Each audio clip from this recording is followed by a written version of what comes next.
Okay, ಈಗ ತಾನೇ ನಮ್ಮ ಮಾಧ್ಯಮ ಮಿತ್ರರೊಬ್ರು ನನಗೆ ಕರೆ ಮಾಡಿ ಇಲ್ಲೊಂದು ಹಾವಿದೆ ಬನ್ನಿ ಅಂತ ಹೇಳಿದ್ದಾರೆ. ಸೊ ಅವರು ಹೇಳೋದು ಹೆಬ್ಬಾವ್ ತರ ಇದೆ ಅಂತ. ಸೊ ಹೆಬ್ಬಾವ್ ತರ ಇದೆ ಅಂದ್ರೆ ಅದು ಕೊಳಕ್ಮಂಡ್ಲ ಆಗಿರ್ಬೋದು. ನಾನು ಕೂಡ ಹಾವನ್ನ ನೋಡಿಲ್ಲ. ಸೊ ಈಗ ನೋಡೋಣ. ಈ ಕಲ್ಸಂದಿ ಇದೆ ಅಂತ ಹೇಳಿದ್ದಾರೆ. ಸೊ ನಾನು ಅದಕ್ಕೆ ಮುಂಚೆ ನಾನು ಹಾವಿನ ಸಂರಕ್ಷಣೆ ಮಾಡಬೇಕಾದ್ರೆ ಪ್ರತಿನಿತ್ಯ ನಾವು ಯಾವ ರೀತಿ ಯೂಸ್ ಮಾಡ್ತೀವಿ, ಒಂದು ಉದ್ದವಾದ ಬ್ಯಾಗು ಮತ್ತು ಪೈಪನ್ನ ಹಿಡಿದಿಟ್ಕೊಂಡಿದ್ದೀನಿ. ಜೊತೆಗೆ ನನ್ನ ಕುಕ್ ಕೂಡ ಇದೆ. ಸೊ ಇದೆರಡು ಸಹಾಯದಿಂದ ಈಗ ಹಾವನ್ನ ಸುರಕ್ಷಿತವಾಗಿ ಯಾವುದೇ ತೊಂದರೆ ಆಗದ ರೀತಿ ರೆಸ್ಕ್ಯೂ ಮಾಡೋಣ. ಸೊ ಹಾವು ಎಲ್ಲಿದೆ ನೋಡೋಣ. ಮೊದಲು ಈ ಕಲ್ಲಡಿ ಇದೆಯಾ? ಸೊ ನೋಡೋಣ. ಸೊ ಈ ಕಲ್ಸಂದಿ ಇಲ್ಲ. ಸೊ ಈ ಕಲ್ಸಂದಿ ಇಲ್ಲದೆ ಇರೋದ್ರಿಂದ ಈ ಕಲ್ ಕೆಳಗಡೆಗೆ ಇರಬಹುದು. ಸೊ ಅದು ಸೇಫ್ ಆಗಿ ಹೋಗ್ಬೇಕು ಅಂದ್ರೆ ಅದಕ್ಕೆ ನಾವು ಈ ರೀತಿ ಸ್ವಲ್ಪ ತೋರಿಸ್ಬೇಕಾಗತ್ತೆ. ಈ ರೀತಿ ಮಾಡಿದ್ರೆ ಅದು ಏನಂದ್ರೆ ಸುರಕ್ಷಿತವಾಗಿ ಯಾವುದೇ ರೀತಿ ತೊಂದರೆ ಆಗದಾಗೆ ಸೊ ಅದು ಸೇಫ್ ಆಗಿ ಹೋಗೋಂತ ಪ್ರಯತ್ನ ಮಾಡುತ್ತೆ.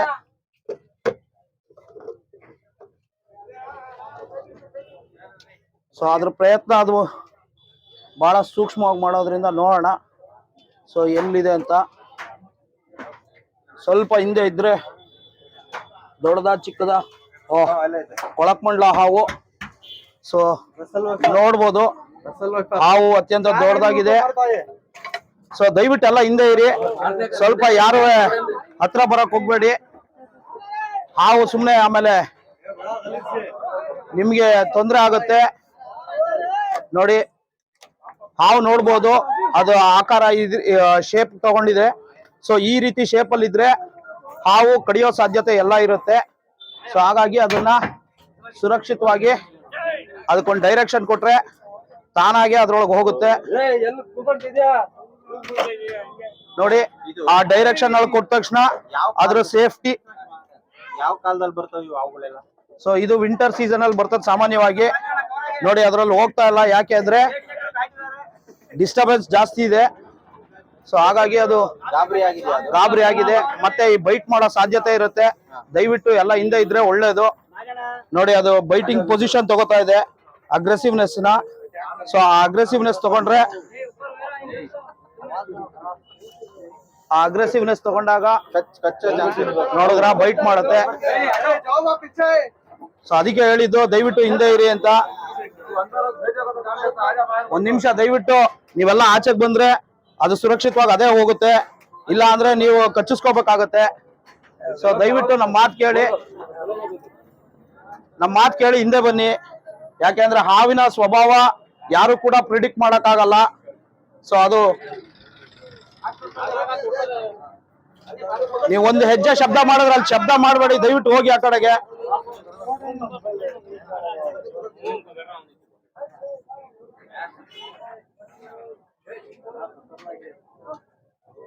ಸೊ ದಯವಿಟ್ಟು ಯಾರು ಮೂವ್ಮೆಂಟ್ ಮಾಡೋಂಗ ಅಲ್ಲೇ ಇದ್ರೆ ಹಾವು ತಾನಾಗೆ ಹೋಗ್ಬಹುದು.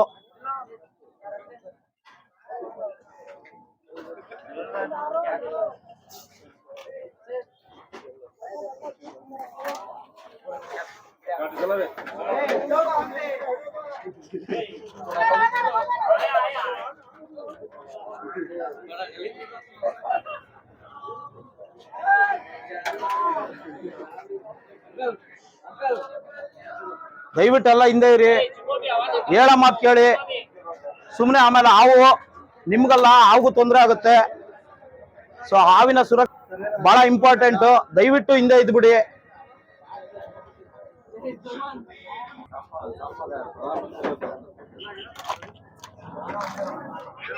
ನೋಡಿದ್ರ, ನೀವು ಒಂದು ಶಬ್ದ ಮಾಡಿದ್ರೆ ಅದಕ್ಕೆ ಡಿಸ್ಟರ್ಬ್ ಆಗಿ ಹೋಗಲ್ಲ ಹಾವು. ದಯವಿಟ್ಟು ಹೇಳೋದ್ ಕೇಳಿ, ಹಿಂದೆ ಇರಿ. ಅಗ್ರೆಸಿವ್ನೆಸ್ ಅಲ್ಲಿ ಇದೆ ಹಾವು. ಮತ್ತ ಆಮೇಲೆ ಕಡಿದ್ರೆ ನಿಮ್ಗೆ ತೊಂದ್ರೆ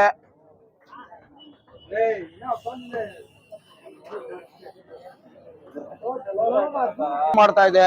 ದಯವಿಟ್ಟು ಹೇಳೋದ್ ಕೇಳಿ, ಹಿಂದೆ ಇರಿ. ನೀವು ಮೇಲಿಂದ ಹಿಡಿದು ನೋಡ್ದ ಹೆಂಗ್ ಹೋಗ್ತಾ ಇದೆ ನೋಡಿ. ಸಾಮಾನ್ಯವಾಗಿ ಯಾವ ಹಾವು ಕೂಡ ತನ್ನ ಡಿಸ್ಟರ್ಬೆನ್ಸ್ ಇಲ್ಲ ಅಂದ್ರೆ ಹುಷಾರಾಗಿ ಹೋಗುತ್ತೆ ಮತ್ತು ಅದ್ರ ಸೇಫ್ಟಿ ಅದ್ ನೋಡ್ಕೊಳ್ಳುತ್ತೆ. ಓಕೆ, ಇಷ್ಟೊತ್ತವರೆಗೂ ನೀವು ಕೊಳಕ್ಮಂಡ್ಲ ಹಾವನ್ನ ಸುರಕ್ಷಿತವಾಗಿ ಯಾವುದೇ ಕಾರಣಕ್ಕೂ ನಮ್ಮ ಹಸ್ತಕ್ಷೇಪವಿಲ್ಲದೆ ಹೇಗೆ ಸಂರಕ್ಷಣೆ ಮಾಡ್ಬೋದು ಅನ್ನೋದನ್ನ ನೋಡಿದಿರಾ. ಸೊ ಯಾವುದೇ ರೀತಿಯ ಹಾವುಗಳನ್ನಾದ್ರೂ ನಾವು ಅದಕ್ಕೆ ಬೆಲೆ ಗೌರವನ ಕೊಡಬೇಕು. ಈ ಪರಿಸರದಲ್ಲಿ ಬದುಕಲಿಕ್ಕೆ ಪ್ರತಿಯೊಂದು ಪ್ರಾಣಿಗೂ ಹೇಗೆ ಹಕ್ಕಿದೆಯೋ ಹಾಗೆ ಇವುಗಳಿಗೂ ಬದುಕೋ ಹಕ್ಕಿದೆ. ಇತ್ತೀಚೆಗೆ ಒಂದು ಚಲನಚಿತ್ರದಲ್ಲಿ ಯಾವುದೋ ಒಂದು ಟ್ರೈಲರ್ ಬಂದಿತ್ತು ಅಂತ ಕೇಳ್ಪಟ್ಟೆ. ವಿಷ ಇರುವ ಹಾವುಗಳನ್ನ ಹೊಡೆಯಿರಿ, ವಿಷ ಇಲ್ಲದಂತ ಹಾವುಗಳನ್ನ ಹಿಡೀರಿ ಅಂತ. ದಯವಿಟ್ಟು ಆ ಚಲನಚಿತ್ರ ನಿರ್ಮಾಪಕರಿಗಾಗ್ಲಿ ಅಥವಾ ಆ ಚಲನಚಿತ್ರ ವಾಣಿಜ್ಯ ಸಭೆ ಮಂಡಳಿಗಾಗ್ಲಿ ಅಥವಾ ಸೆನ್ಸಾರ್ ಬೋರ್ಡ್ ಮಂಡಳಿಗಾಗ್ಲಿ ನಾನ್ ಕೇಳ್ಕೊಳ್ಳೋದಿಷ್ಟೇ, ದಯವಿಟ್ಟು ಯಾವುದೇ ರೀತಿ ವನ್ಯಜೀವಿಗಳಿಗೆ ಪ್ರಚೋದನೆ ಮಾಡುವಂತ ಹೇಳಿಕೆಗಳನ್ನ ಚಿತ್ರದಲ್ಲಿ ಬಳಸಬೇಡಿ ಹಾಗೂ ಚಿತ್ರದಲ್ಲಿ ತರಬೇಡಿ ಅಂತ. ಸರ್ ಈಗ ಎಲ್ಲಿ ಬಿಡ್ತೀರಾ ತಗೊಂಡೋಗಿದ್ದು? ಸೊ ಇದಕ್ಕೆ ಇದರ ಹ್ಯಾಬಿಟಾಟ್ ನೋಡ್ಬಿಟ್ಟು ಸೂಟಬಲ್ ಹ್ಯಾಬಿಟಾಟ್ ಎಲ್ಲಿದೆ ಅಲ್ಲೇ ಬಿಡ್ತೀನಿ. ಕಾಡೊಳಗೆ ತಲುಪಿಸ್ತೀರಾ? ಹಾ, ಕಾಡು ಅಂತ ಹೇಳಕ್ ಆಗಲ್ಲ, ಯಾಕೆಂದ್ರೆ ಅವುಗಳು ವಾಸ ಮಾಡುವಂತ ಆವಾಸ ಸ್ಥಾನ ಸಿಗ್ಬೇಕು. ಸೊ ಅದಕ್ಕೆ ಸೂಟಬಲ್ ಆಗಿ ಹ್ಯಾಬಿಟಾಟ್ ಇದ್ರೆ ಮಾತ್ರನೇ ರಿಲೀಸ್ ಮಾಡಕ್ ಆಗುತ್ತೆ.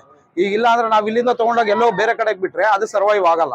ಸೊ ಅದಕ್ಕೆ ಸೂಟಬಲ್ ಹ್ಯಾಬಿಟಾಟ್ ನೋಡೇ ರಿಲೀಸ್ ಮಾಡ್ಬೇಕು. ನ್ಯಾಚುರಲ್ ಹ್ಯಾಬಿಟಾಟ್ ಏನಿರುತ್ತೆ ಅಂತ ಜಾಗದಲ್ಲೇ ರಿಲೀಸ್ ಮಾಡ್ಬೇಕು. ಅದು ಎತ್ಕೊಂಡು ಹೊರಗಡೆ ಬನ್ನಿ.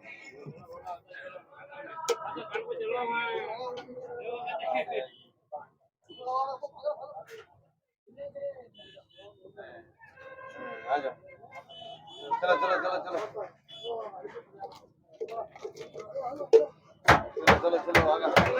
ಬ್ಯಾಗ್ ಒಳಗಡೆ ಇದ್ದರೂ ಕಚ್ಚಾ ಸಾಧ್ಯತೆ ಇರುತ್ತೆ, ದಯವಿಟ್ಟು ಹಿಂದೆ ಹೋಗ್ಬೇಕು. ಅಣ್ಣ ಹೇಳೋದ್ ಅರ್ಥ ಮಾಡ್ಕ. ಬ್ಯಾಗ್ ಒಳಗಡೆಯಿಂದ ಕಡಿದ್ರೆ ಏನ್ ಮಾಡ್ತೀಯಾ? ನಾನ್ ಗ್ಯಾರಂಟಿ ಇಲ್ಲ, ಬ್ಯಾಗು ಗ್ಯಾರಂಟಿ ಇರಲ್ಲ. ಯಾಕೆ ಸುಮ್ನೆ ಇದ್ ಮಾಡ್ತೀರಾ?